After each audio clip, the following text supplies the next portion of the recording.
Este desconocido es un cristiano de serio porte y negra vestidura, donde brilla no más la empuñadura de su admirable estoque toledano. Severa faz de palidez de lirio surge de la colilla escarolada por la luz interior iluminada de un macilento y religioso cirio. Aunque solo de Dios temores sabe, porque evitando hervor no le apasione del mundano placer perecedero, en un gesto piadoso y noble y grave, la mano abierta sobre el pecho pone, como una disciplina, el caballero. El caballero de la mano en el pecho es uno de los más famosos retratos creados por Domenicus Theotocopoulos, el Greco. Es un óleo sobre lienzo pintado hacia 1578 y 1580, su primera etapa española. Mas el cuadro no está pintado, vive, se asoma a la ventana del marco, desde el fondo del lienzo, como la evocación de un mundo de dolor, de tortura y de tristezas. Es un caballero joven, de bello rostro pálido, con grandes ojeras negruzcas. Su mano derecha, lívida y pizarrosa, se apoya delicadamente en su pecho. El dedo índice señala una cadena de oro que cruza la negra ropilla y termina en un medallón que se oculta casi completamente entre la ropa.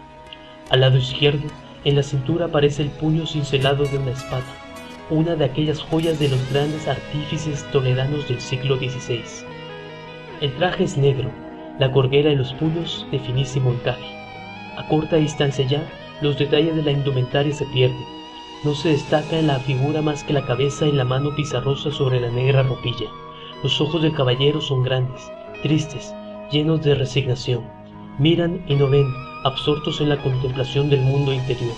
Sus pupilas parecen buscar con un anhelo doloroso algo que calme la angustia de su espíritu, y deletrean en las sombras los grandes y extraños misterios que nadie ha descifrado, que nadie descifrará, en los dominios del espacio y su tiempo.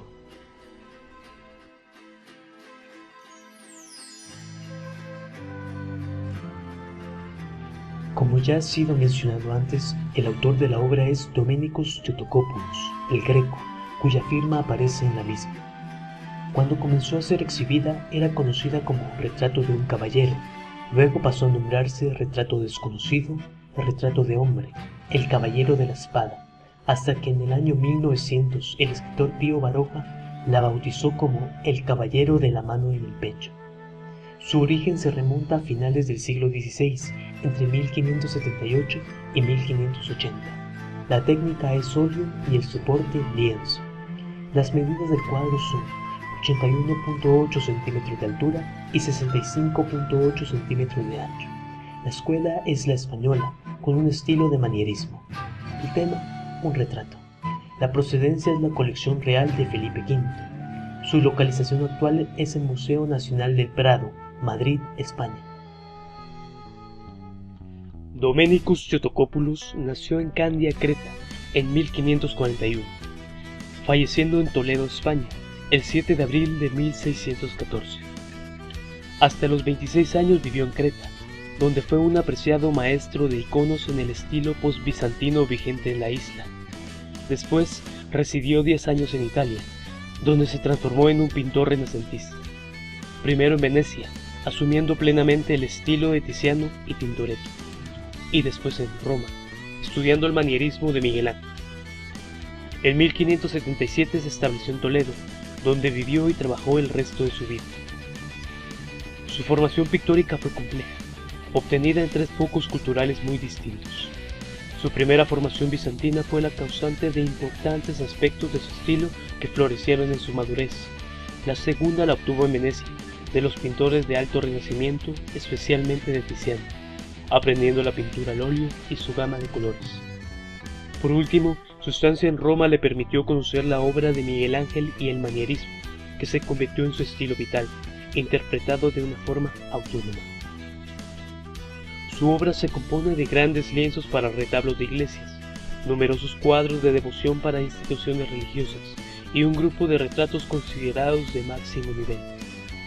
En sus primeras obras maestras españolas se aprecia la influencia de sus maestros italianos. Sin embargo, pronto evolucionó hacia un estilo personal caracterizado por sus figuras manieristas extraordinariamente alargadas con iluminación propia, delgadas, fantasmales, muy expresivas, en ambientes indefinidos y una gama de colores buscando los contrastes. Este estilo se identificó con el espíritu de la Contrarreforma y se fue extremando en sus últimos años. Era una sociedad estamental, con grandes diferencias sociales y algunos conflictos violentos. La nobleza y el clero son los estamentos privilegiados. La nobleza se convierte en un estamento cerrado al que solo se puede pertenecer por linaje, aunque es un estamento con fuertes diferencias económicas, en el que destacan los grandes de España, que son los más ricos, y a los que se contrapone la pequeña nobleza, como los hidalgos que viven gracias a los cargos públicos que se les conceden. En el siglo XVI, la nobleza española se hace cortesana y tiende a vivir en Madrid, cerca del reino. Los caballeros son una nobleza media, ya que poseían cierta fortuna. El clero es, por su condición, un estamento más abierto, ya que ingresan en él personas de toda condición. Sin embargo, también había grados dentro de la iglesia. Los cargos eclesiásticos más relevantes estaban reservados a personas pertenecientes de la nobleza, mientras que los curas, párrocos rurales, eran personas descendientes del pueblo.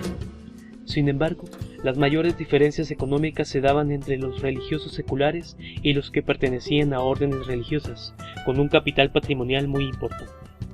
También era muy importante el patrimonio de algunos obispados, como el de Toledo, ciudad donde se instala el Greco. El privilegio de estas clases consistía, fundamentalmente, en la exención de pagar impuestos y la aplicación de una legislación diferente, con jueces propios. El estado llano era aún más heterogéneo, pues a él pertenecían desde la burguesía mercantil y financiera, que prestaban dinero a la corona, hasta los mendigos. La burguesía urbana controlaba el gobierno municipal y las cortes, a través de los ciudadanos honrados que había en todas las ciudades. También había diferencia patrimonial entre el campesinado, ya que había campesinos que podían arrendar o subarrendar sus tierras y jornaleros que estaban en paro la mayor parte del año. También hubo, en la sociedad de los siglos XVI y XVII, minorías perseguidas, como los moriscos o los gitanos. Entre otros se puede mencionar extranjeros, mendigos, vagabundos y esclavos. La población española de la época de los Austrias aumenta en el siglo XVI gracias al crecimiento económico y desciende en el siglo XVII debido a la crisis. Es una sociedad sometida al ciclo demográfico antiguo, que depende de la coyuntura económica para producir. Se dan crisis económicas y hasta la subsistencia, cuando falta mano de obra, como sucedió en el siglo XVI en Aragón tras la expulsión de los moriscos.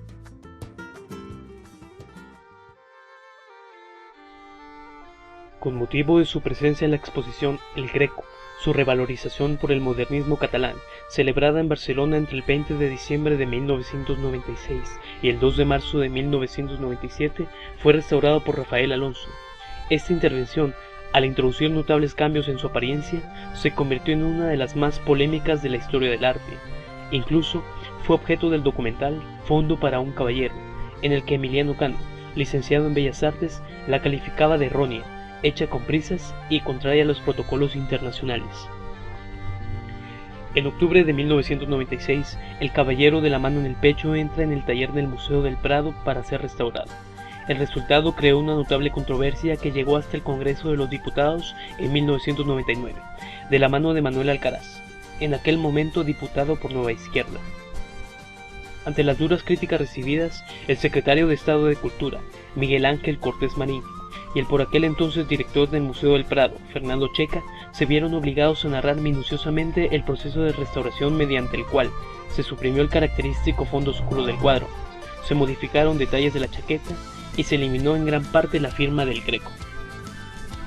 Según Cano, que la firma que figuraba en el lienzo fuera falsa y tuviera faltas de ortografía, como mantenía Alonso para justificar su parcial borrado y velado, ya fue negado por Inmaculada Pérez, especialista del CSIC, y por Carmen Garrido, jefa del gabinete técnico del Museo del Prado.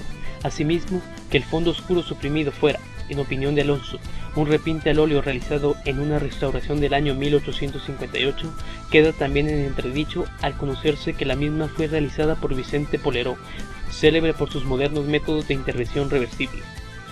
Llegados a este punto, no hace falta ser un estudioso, historiador de arte o científico. Si esta restauración fue realizada en 1858 y atribuye el repinte a una moda de 1898, No se anticipó 40 años el restaurador a los gustos estéticos de una generación cuyas fechas de nacimiento oscilan entre 1864 y 1876.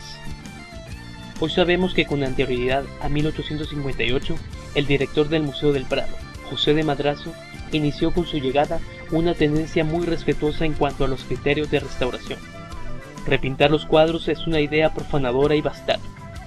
El por aquel entonces restaurador de nuestra obra, Vicente Poleroy Toledano, quien escribió El arte de la restauración, dejaba claro que no repintaba al óleo, sino con barnices porque eran técnicas reversibles.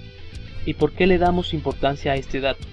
No solo por lo avanzado de su planteamiento sobre los criterios de restauración, sino porque según Alonso lo que se eliminó fueron los repintes realizados al óleo, oscureciéndose con el paso de los años. Lo que salta a la luz es que no se hicieron los estudios previos que exigían los protocolos internacionales. Con toda arrogancia, que nunca lleva nada bueno, el director del museo alegó que no se creyó necesario consultar a otros especialistas y por ello nunca se convocó una comisión de expertos que analizara la restauración. Pero el cambio ha sido sustancial. ¿Tenemos la seguridad de ser este nuevo aspecto el original? De no ser así, ¿no hemos cometido un acto irreparable en esta obra? El propósito esencial de la restauración no es solamente asegurar la subsistencia de la obra en el presente, sino también asegurar su transmisión hacia el futuro. Y puesto que nadie puede saber nunca con certeza que la obra no necesitará otras intervenciones en el futuro, es menester facilitar y no obstaculizar las eventuales intervenciones posteriores.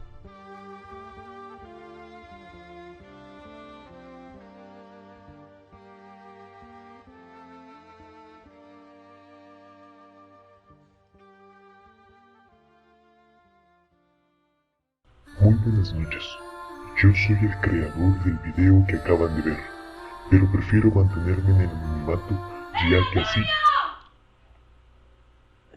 Por la gran Quiero que me quieran.